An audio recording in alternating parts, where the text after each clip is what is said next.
Welcome, everyone. Welcome to the International Wealth Builders Radio Show with me, your host, Dr. Sharon Barnes. I'm just excited to talk to you today about the ADU grant program, to bring you different information about some new home buyer programs in our area that we can take advantage of.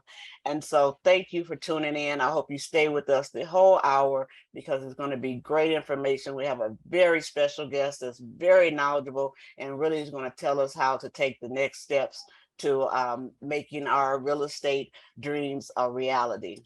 So again, I'm Dr. Sharon Barnes. I'm the CEO of ADU Advantage, where we provide customized counseling and project management services to make your dreams of building an accessory dwelling unit a reality.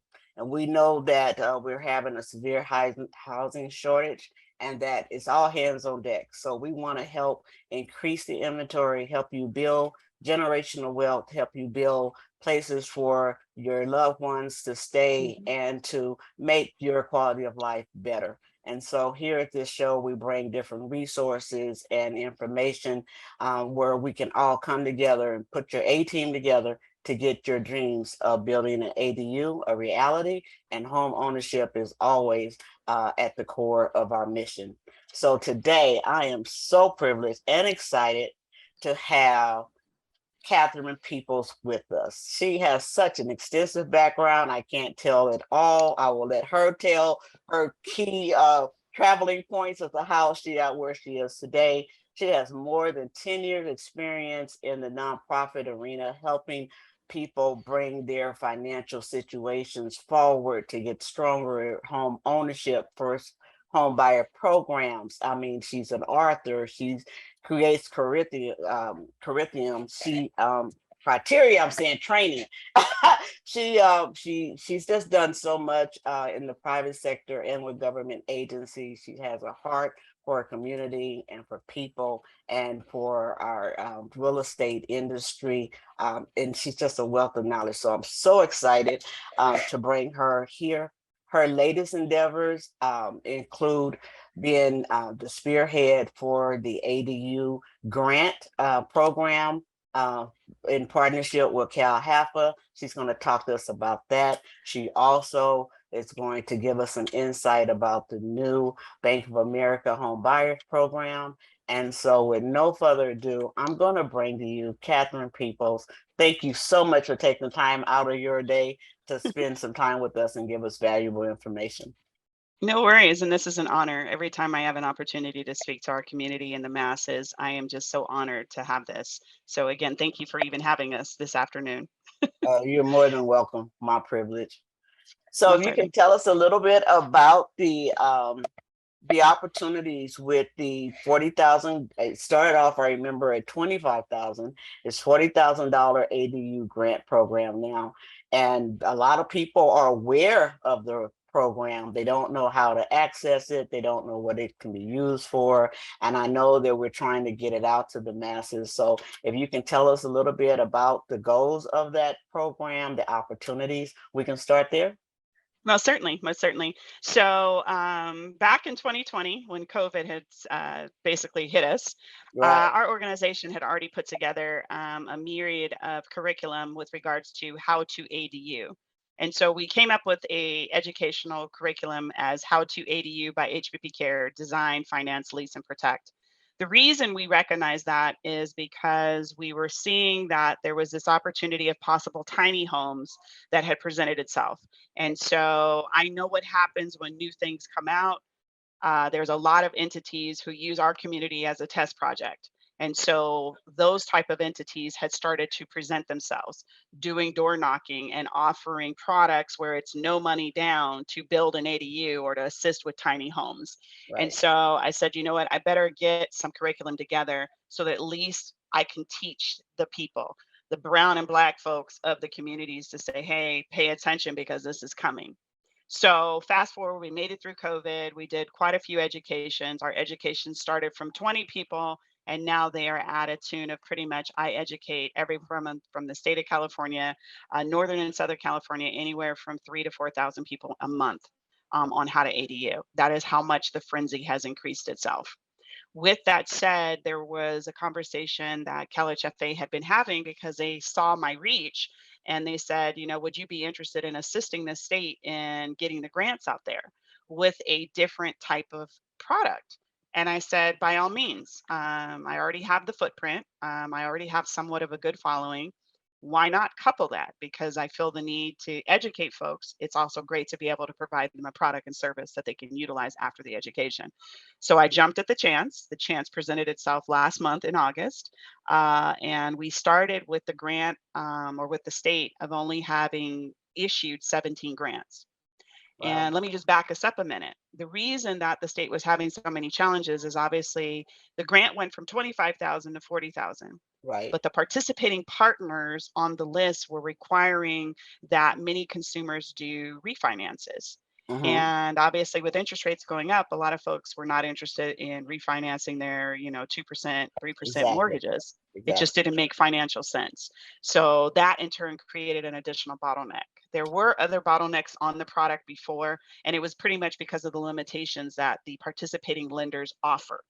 And so again, the state has an amassed amount of money. I think it's like $100 million, and they Right. have a commitment to get 2,500 ADUs built with that $100 million. Right. So the rumbling said, let's see if we can put a nonprofit out there and see what a nonprofit organization can do to help consumers. That's great. You say, well, why would that become or present itself? Well, what was being found out during that time through some of our gathering of data is a lot of people had already gotten refinances prior to the interest rates going up. So there were a lot Exactly. of people that had cash in HELOC form, cash in second mortgages that they had already taken out equity in their properties, cash from previous refinances. And so they were pretty cash heavy. So Right. why not get an organization who can come in, do the appropriate income checks, and then marry the cash that consumers have with the $40,000 ADU grant program? Hence the inception of HPP Cares program. They also increased the income limits, which was extremely generous, especially in many of the counties. There's no reason that people wouldn't participate in the program. So, with the increase in income limits, the increase in the ability to have a larger grant amount, and then now you're able to not only have to look for financing, you can pay with cash to build your ADU. It was a marriage that basically met the pent up demand, that it was a perfect alignment. And Yes. so hence everybody now knows who HPP Cares is throughout the state of California overnight. Yes, yes, yes, we certainly do. And speaking of that, because a lot of people did like they don't want to touch that 2.5% interest, but they want the ADU. And so a lot of it was taking out HELOCs and so forth, like you say, in terms of cash. But now they can take that cash and still participate and get that grant program, correct? Certainly. And Mhm. then this is also for it's not for investors at the time. This is homeowners that want to build ADUs, right? Yep. Mhm. And if their ADU is not completed, they might still be able to participate to get it completion. Take I have we have people who had a certain budget, and then we have, supply chain issues, increases in everything. And so they got the ADU started, but they couldn't get it over the finish line. They can now apply for that grant and get reimbursed. So for some of that cost they already spent, because the grant is basically for soft costs, right? Yes, it is. Can you And talk so to? yeah, Okay. let me explain to the listening audience because that's an area where people have a few challenges. So soft costs can consist of being permits that need to be paid. They would also include impact fees. So a lot of people are building ADUs that are over the 750 marker. And so our grant can cover those impact fees. Okay. They cover surveys, they cover engineering costs, they cover site clearing, utility trenching, everything that it takes to prepare for that ADU. Just keep that in mind. If I have to prepare for the space for the ADU, then in turn, the grant will qualify for those services.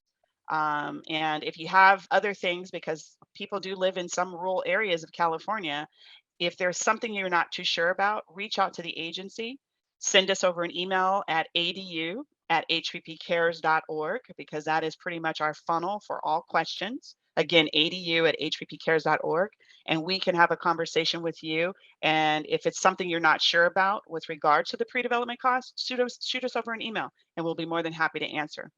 So out in the Inland Empire, we have a not too rural, but we have some areas which are on septic tank, and we've been Hmm. talking to homeowners, and sometimes they have to put in separate septic tanks. They have to do percolation tests. They have to Hmm. maybe remove a tree. Those type of things can be covered under the $40,000 grant, if I'm correct.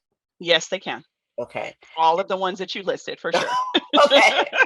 Okay, and just before we go to break, I want to, if you can, just speak on the fact that what I've heard recently is that the grant can be used to buy down the interest rate on some of the loans.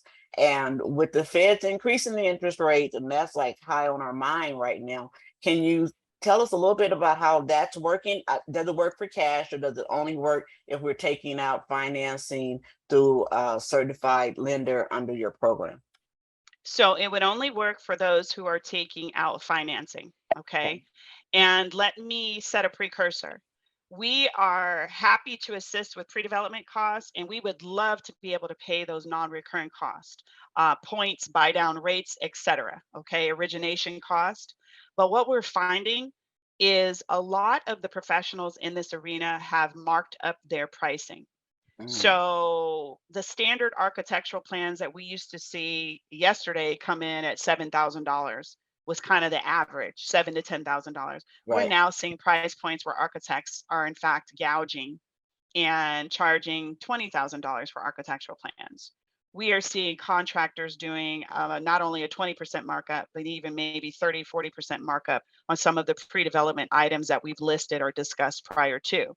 So Mhm. I would love to be able to allow you to, have those non-recurring costs, but in many instances, a lot of the grant funds are being absorbed by the pre-development costs with the professionals that individuals are choosing.